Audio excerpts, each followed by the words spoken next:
안녕하세요. 무료 사주 알림이 꽁순이입니다.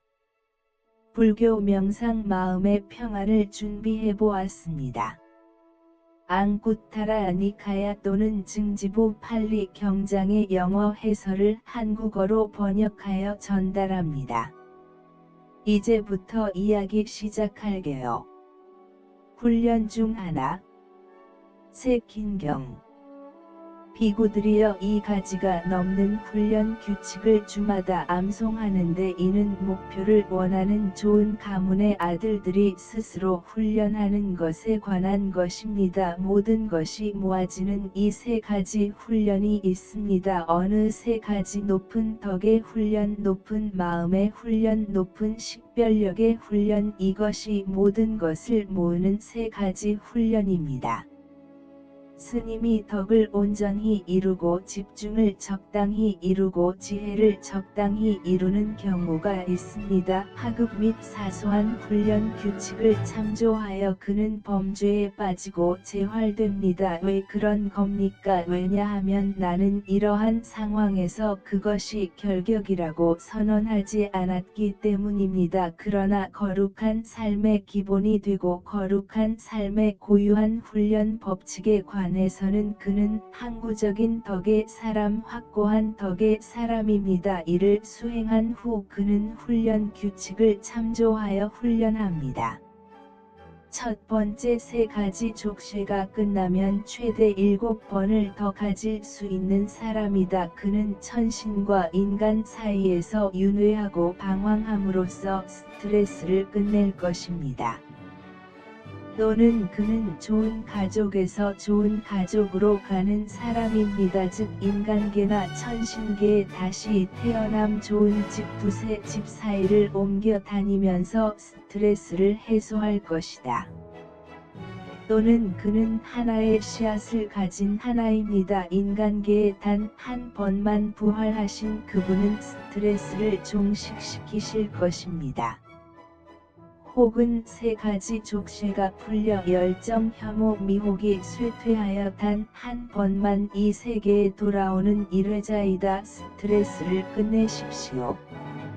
스님이 덕을 온전히 이루고 집중을 온전히 이루고 지혜를 적당히 이루는 경우가 있습니다. 하급 및 사소한 훈련 규칙을 참조하여 그는 범죄에 빠지고 재활됩니다. 왜 그런 겁니까? 왜냐하면 나는 이러한 상황에서 그것이 결격이라고 선언하지 않았기 때문입니다. 그러나 거룩한 삶의 기본이 되고 거룩한 삶의 고유한 훈련 법칙에 관해서는 그는 항구적인 덕의 사람, 확고한 덕의 사람입니다. 이를 수행한 후 그는 훈련 규칙을 참조하여 훈련합니다.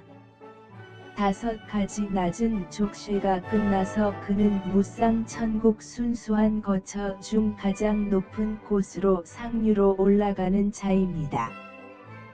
혹은 다섯 가지 낮은 족쇄가 소멸되어 허위 노력에 얽매이지 않는 자이다. 혹은 다섯 가지 낮은 족쇄가 소멸되어 허위가 없는 자유로운 자이다. 또는 다섯 가지 하위 족쇄가 끝나서 그는 순수한 거처에 도착하면 속박되지 않은 자입니다. 또는 다섯 가지 낮은 족쇄가 끝나 그 사이에 얽매이지 않는 자입니다. 스님이 덕을 온전히 이루고 선정을 온전히 이루고 지혜를 온전히 이루는 경우가 있습니다. 하급 및 사소한 훈련 규칙을 참조하여 그는 범죄에 빠지고 재활됩니다. 왜 그런 겁니까? 왜냐하면 나는 이러한 상황에서 그것이 결격이라고 선언하지 않았기 때문입니다. 그러나 거룩한 삶의 기본이 되고 거룩한 삶의 고유한 훈련 법칙에 관해 에서는 그는 항구적인 덕의 사람, 확고한 덕의 사람입니다. 이를 수행한 후 그는 훈련 규칙을 참조하여 훈련합니다. 유출의 소멸과 함께 그는 유출 없는 알아차림의 해탈과 분별의 해탈에 머무르며 바로 지금 여기에서 직접 알고 깨달았습니다. 부분적으로 성취한 사람은 부분을 얻습니다. 완전히 성취된 자 전체 제가 말씀드리는 훈련 규칙은 헛되지 않습니다. 주석서에 따르면 이 불환자 범주는 아비하 떨어지지 않음 천신 악답하고 통받지 않는 천신 수다사 사이에서 5가지 순수한 거주지의 처음 내 수준 중 어느 곳에서나 처음으로 자연적으로 나타납니다. 잘생긴 천신 또는 명료한 천신 그리고 나서 가장 높은 수준인 비할 데 없는 순수한 거처에 도달할 때까지 점진적으로 더 높은 수준에서 자발적으로 나타나며 거기에는 속박이 없습니다.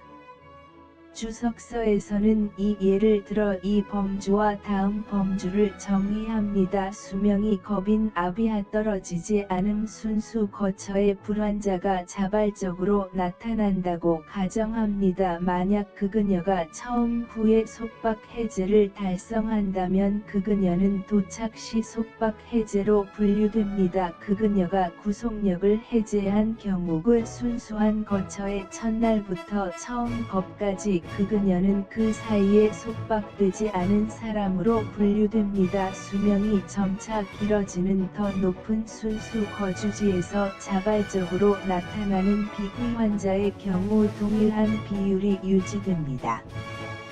그러나 이 2가지 범주를 분류하는 이러한 방식은 2가지 이유로 별로 의미가 없습니다. 경은 범주를 오름차순으로 나열하고 있으며 단지 겁이 걸리는 사람보다 풀림을 얻는 데 온이 걸리는 사람을 분류할 이유가 거의 없습니다. 2번째 범주에는 실제로 첫 번째 범주가 포함되므로 이를 2개의 별도 범주로 구분할 이유가 거의 없어 보입니다. 범주를 다음과 같이 정의하는 것이 더 합리적일 것입니다. 순수한 거처에 도착한 후 상대적으로 빨리 속박 해제를 달성한 사람은 도착 시 속박 해제된 사람입니다. 인간계를 떠난 후 순수한 거처에 도달하기 전에 해방을 얻은 사람은 그 사이에서 해방된 사람이 될 것입니다. 성격 분석 TV에서 준비한 영상은 여기까지입니다. 다음에 또 오세요.